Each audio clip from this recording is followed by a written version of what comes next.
पूर्वांचल के माफिया कहे या पूर्वांचल के गरीबों का मसीहा कहे, मुख्तार अंसारी को लेकर के जिनका वादा जेल के में बंद थे और उन्हें आजीवन कारावास की सजा सुनाई गई थी, उसके बाद उनकी तबीयत खराब हो गई और वादा के मेडिकल कॉलेज में जिन्हें ले जाया गया उसके बाद उनकी मृत्यु हो गई। आज ऐसे पूर्वांचल के माफिया मुख्तार अंसारी का जनाजा जो है जनाजा जो सुपुर्द खाक उनके धरती पूर्वांचल के गाजीपुर में कर दिया गया। हमारे साथ आलोक जी जुड़े हुए भारत खबर से। आलोक जी नमस्कार, क्या कहना चाहेंगे अब आप लेकर के मुख्तार अंसारी?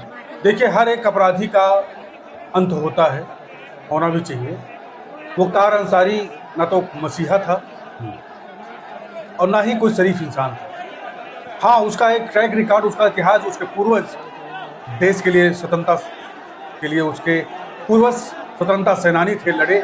और उनके चाचा जो कि हामिद अंसारी राष्ट्रपति भी थे। जी, लेकिन मुख्तार अंसारी को किसी भी सूरत में शहीद का दर्जा नहीं दिया जाना चाहिए। नहीं, शहीद देखो, शहीद कोई नेता थोड़ी होता है। नेता शहीद नहीं, मैंने कुछ लोगों के बयान सुने जो बोलते भाई देखो ये बात गलत है। अगर आप लोग ये बोल रहे हैं कि शहीद केवल वही होता है जो भारत माँ की रक्षा करता है, साफ बात, किसी नेता के ऊपर शहीद का टैग नहीं लगेगा। मैंने ट्विटर में बहुत सारे ऐसे लोगों को देखा जो उसे शहीद के दर्जा दे रहे हैं। बड़ा आश्चर्य हुआ मुझे। अरे वो तो पर्सनल चीजें हैं कि कोई शहीद बोल दे, कोई देशभक्त बोल दे। और एक अपराधी शहीद कैसे हो सकता है? देखो, अपराधी मुख्तार अंसारी के अलावा भी लोग हैं पूर्वांचल में। और लोग की बात मत करिए।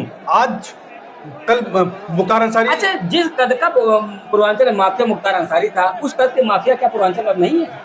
देखिए, सवाल यहाँ माफिया का नहीं है।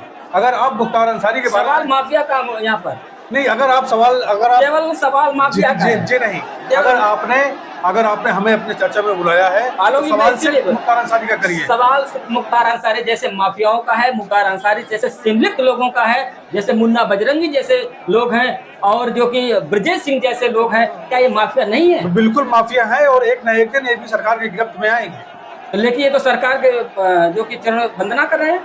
हाँ, ये दुर्भाग्यपूर्ण है, ये बहुत दुर्भाग्यपूर्ण है कि बीजेपी शासन में है या बीजेपी शीर्ष नेतृत्व तक की बात करें, पूरे संगठन की बात करें, तो जिसने बीजेपी के अंदर सरेंडर कर दिया वो पाक साफ हो गया। ये बहुत दुर्भाग्य की बात। तो अगर मैं यह कह दूं कि जिस प्रकार से धृतराज ने अंधा होने के बाद लेकिन बात सुन करके दुर्योधन के प्रति बोलता था, क्या ऐसी नया प्रक्रिया तो नहीं चल रही यूपी में? अब देखिए, चुनाव में अपनी एक राजनीतिक मजबूरियां होती हैं। हो सकता है कि योगी आदित्यनाथ के साथ कोई मजबूरी रही है जो अभी तक अभी हाल में ही देखा आपने, धनंजय सिंह गिरफ्तार हुए, आजीवन कारावास, उनको 7 साल की सजा, 7 साल सजा हुई। तो अभी ऐसे जितने भी माफिया हैं वो जल्द से जल्द गिरफ्तार होंगे। लेकिन लोग कह रहे हैं कि पूर्वांचल के माफिया मुख्तार अंसारी पर लोग कहते खुशी भी है और कितने लोग कहते गम भी है। जिनके लिए वह काम किया वो तो आज गम में है। कृष्णानंद हत्याकांड में आपने देखा, उनके घर में जो पटाखे बिछड़े, दिवालियां भी मनाई गई मुख्तार अंसारी के मृत्यु के बाद। बिल्कुल दोनों तरह के समाज है। मुख्तार अंसारी के मानने वाले भी हैं और मुख्तार अंसारी के मरने के बाद खुशी मनाने, दिवाली मनाने वाले भी लोग। देखिए, मुख्तार अंसारी एक डॉन था, एक अपराधी था, लेकिन इससे अपराधी था। हाँ, लेकिन जिनके साथ जिन बहन बेटियों को शादी कराया उनके लिए अगर मऊ दंगे की बात कर रहे हैं आप, तो देखो उसमें पेपरों में जो छपा वो लोगों ने देखा, हकीकत क्या थी, मुख्तार अंसारी उसके दोषी पाया गया था। लोग बिल्कुल मुख्तार अंसारी उसमें दोषी थे। गेस्ट हाउस में बैठकर इन्होंने पूरे षड्यंत्र को रचा था और ये मैं नहीं कह रहा हूँ, ये सीबीआई का दावा था। और उस समय उत्तर प्रदेश की सरकार, मुलायम सिंह यादव की सरकार के संरक्षण में 17 यादवों की हत्या की गई थी और एक तरफ खून बहा था तो दूसरी तरफ यादवों की। अंसारी 2005 अक्टूबर के महीने में मऊ दंगे में शामिल था। ये मैं नहीं, सीबीआई का दावा था। बाद में मुकदमा चला, गवाह नहीं मिले, डरा धमका के गवाहों को बदल दिया गया और ये बरी हो गए। वो मामला अलग है। लेकिन जो वहां के प्रत्यक्षदर्शी थे उनका कहना यही था कि गेस्ट हाउस में बैठकर मुख्तार अंसारी षड्यंत्र कर रहा था। आदित्यनाथ के काफिले पे हमला भी हुआ। बिल्कुल हुआ था। अब वो क्या ये सब तार तो जुड़ा रहता? बिल्कुल था। मैं ये कहूंगा कि 2005 में मऊ में जो दंगा हुआ था वो मौजूदा गवर्नमेंट मुलायम सिंह की एक बड़ी नाकामी थी। उनके नाकामी के चलते ही 17 यादवों की हत्या हुई थी। वहाँ शासन सत्ता हिल जाता था मुख्तार अंसारी से। सत्ता शासन से, आप ये कहिए कि उत्तर प्रदेश की सरकार ही चला रहे थे मुख्तार अंसारी। आप ये क्यों नहीं कहते? ये भी कह सकते हैं क्योंकि उस भाई प्रदेश में यादवों की गवर्नमेंट, यादव मुखिया, और एक तरफ से 17 यादव मारे जाएं और मुख्तार अंसारी गिरफ्तार ना हो, कौन सी राजनीति है? लेकिन देखिए ये जो आप कह रहे हैं कि उस समय यादवों की हत्या हुई थी, काफी बड़ी जो कि बवाल भी हुआ था उस पर, लेकिन मुख्यमंत्री उस समय वर्तमान में जो कि उसमें तत्काल में थे, जो कि मुलायम सिंह यादव, उन्होंने कुछ कर नहीं पाया। बात यह है कि मुख्तार अंसारी के गैंग में मुन्ना बजरंगी शामिल हो गए थे। भाई पूरा एक गिरोह था। अभी अभय सिंह का एक वीडियो आपको हम कुछ देर में सुनाएंगे, एक वीडियो वायरल हो रहा है।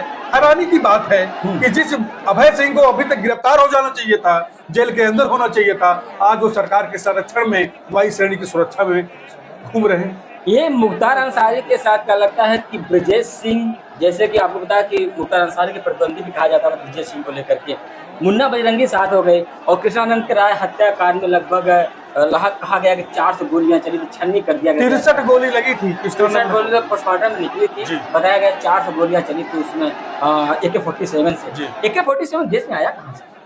अरे भाई ये अपराधी हैं, इनके लिए ये अत्याधुनिक लाइट गन।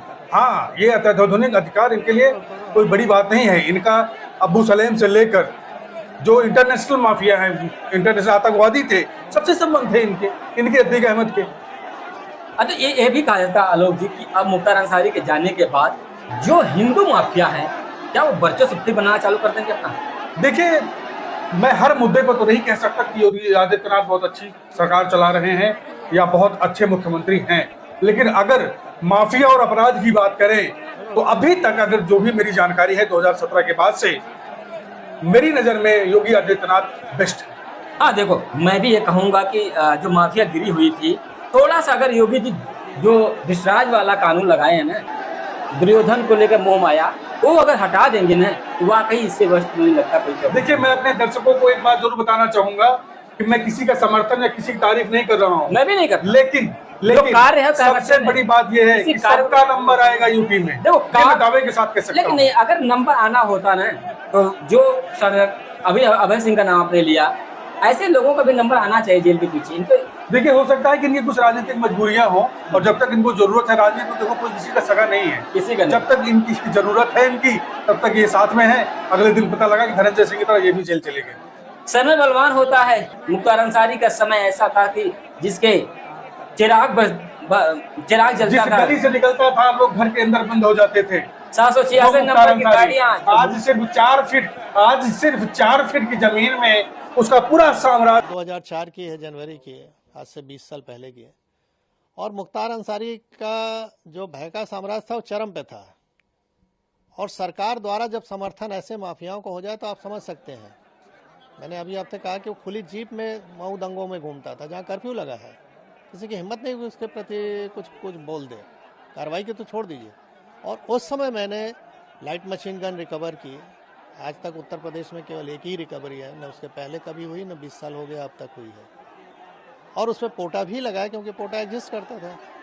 तो मैंने स्टैंड लिया उसके कि नहीं, ये गलत है और ये इसको जेल जाना